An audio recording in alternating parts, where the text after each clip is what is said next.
Hi, and welcome to the first part of the primer for Yang's Transport Tycoon. In this video, I'll be introducing you to all the basics of Yang's Transport Tycoon so that you can get started with a mod.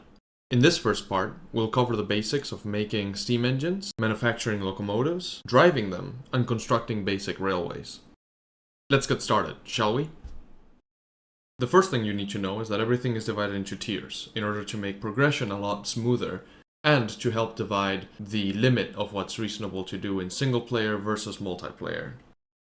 At the very start of progression, we've got the primitive tier, in which everything is made out of wood and, and copper. These are fairly easy to manufacture, but also feature significantly lower stats. For example, this primitive steam engine is manufactured with just a few copper rods, a windmill rotor, a barrel, and a copper plate.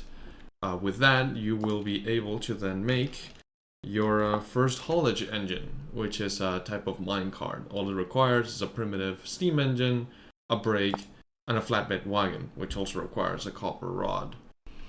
As we advance further into the Bronze Age, you'll see that things get a little bit more complicated. You start needing a boiler, Archimedes screw, wooden windmill rotor, all to be able to manufacture the simple haulage engine, which is a direct upgrade, much more capable than the primitive engines.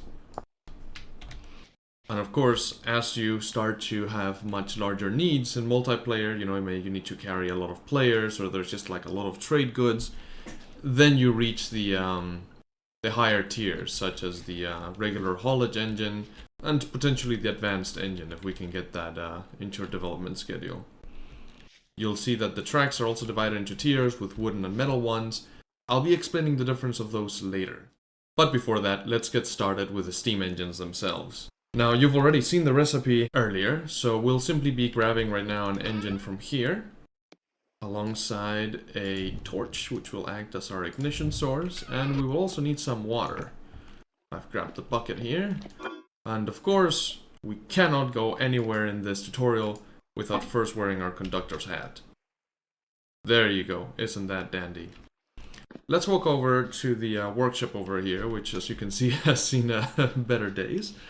And we're gonna go ahead and use the primitive steam engine in order to power it, because steam engines in Yang's Transport Tycoon are more than just a source for powering your locomotives. They're also independent sources of mechanical power. I'll be getting a little bit more into the ramifications of that as we go. So let's go ahead. The axle is always facing us when we place it, so we want to put it something like this. So now that we've placed it down, all we need is some fuel, which I realize I forgot to take. So I'm just gonna go back and grab some wood over here. Perfect, 16 logs. As you can see, the axle is connected right in the middle, so we're going to grab the logs and we are going to right-click. This will put the logs directly into the steam engine. But we are also missing the working fluid, so we can't operate the engine yet, or not efficiently at least. So we're going to grab our bucket and... oh, out of water. Well, there's a well over here and it's empty. So I have here some... Fuck. I have here some pineapple juice. My goodness, how fortuitous that I have this.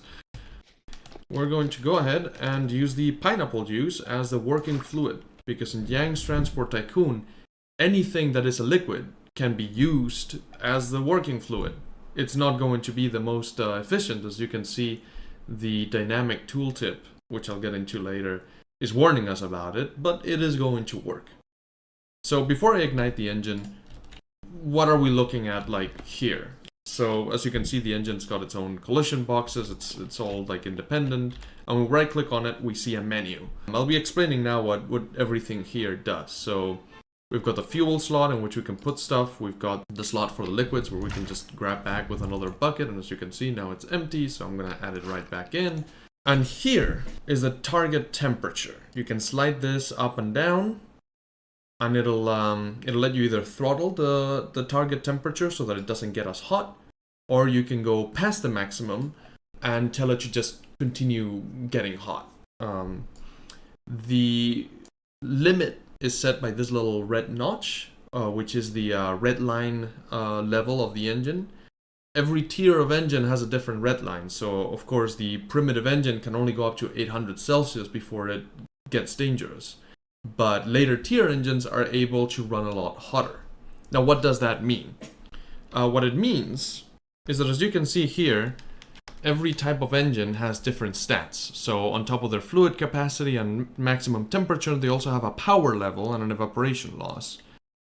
As you can see, they become a lot stronger as you age up, as you gain better resources and are able to manufacture better engines. This is not only a direct upgrade, but the power is based per 100 Celsius of heat produced by the engine, which means that not only will you be producing more power at the same amount of heat, but you can reach higher levels of heat by using hotter fuels to gain additional power. Now, within the UI, outside of these settings for setting the maximum power, which for this engine is just going to be 800, which is almost the burning temperature of wood. I believe peat is a lot better here, but I'll get into why later. Here we've got the dynamic tooltips. This area, basically all that it says is it gives you warnings based on what's the most important thing at the moment. So if I right now increase the temperature, it's going to give me a pressure warning. As it says, what it means is that if we are able to burn a higher temperature fuel and our target temperature is higher than the red line, we will begin to build up pressure and there will be a chance of a boiler explosion happening. So what you want to do is keep it like right at the deadline for optimal efficiency. When this happens, even if you're using a hotter fuel like black coal, every bit of excess temperature is going to be vented out automatically, so you don't have to worry about any explosions. There is one caveat to that, which is if the working fluid is set on fire. If you're using something that's flammable as a working fluid, you will not be able to control the maximum temperature, so be very careful when you're using it. It can be a very useful tool to set the boiler on fire, but it can also backfire quite poorly. Right. So now that we know more or less what we're doing, and we've got these buttons here, right? We've got vent access, which I think is fairly self-explanatory. It means that if you're at this temperature and you want to quickly lower it to this new target, you press vent and it will automatically shoot out all the extra steam. Ignite fuel, which is for when you're holding the torch in your offhand and want to directly ignite it from the menu.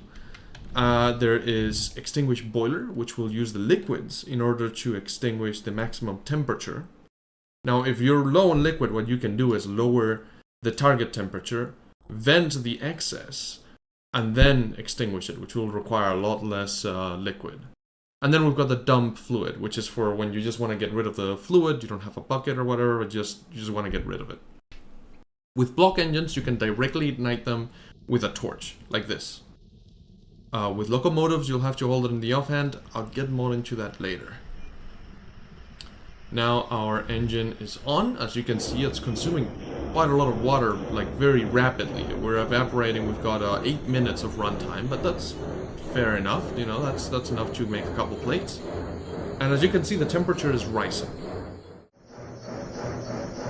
You'll notice that nothing has happened yet, even though we've reached nearly 500 Celsius.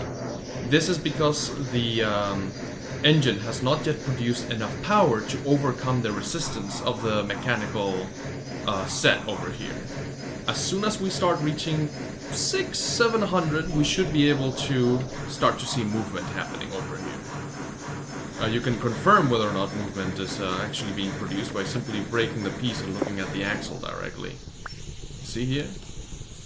And as you can see, the sound has also changed. Now we're just venting steam directly into the air, which has caused it to stop making the piston movement. But let's go ahead and put it back. And as you can see, it's just smacked down, and it's rising very slowly. We're still at 600 out of 800 temperature. We gotta get up there with our wood. But slowly, very slowly, this is producing enough energy to power our workshop. Now, if we were to use something like the simple engine, this would be moving a lot faster. And if we were using the normal one, we'd have a whole workshop set up with this. But we've seen it. Now it works, we can make plates with that. Let's go ahead and extinguish it. There you go. It's consumed most of the water in order to extinguish it, but we've got it. So this was basically the introduction to the steam engines. You can explore a bit more of like what's going on and what purpose they serve outside of that. The short of it is that you generally don't want to use these types of portable engines in your builds because they're very expensive. As you've seen, we've already run through quite a bit of firewood and quite a bit of liquid. A windmill is going to be a lot better because the wind is free for now. And so is the sun and the water and everything else. So if you have literally any other source of mechanical power, you should generally use that. However, if there's no sun and there's no wind and there's no water, like for example in the depths of a cave, maybe you're doing an underground workshop build, you want to roleplay at being a dwarf or something, these things can be quite useful in those cramped spaces. But their main purpose is directly for manufacturing locomotives. So we'll be going ahead and doing that just now.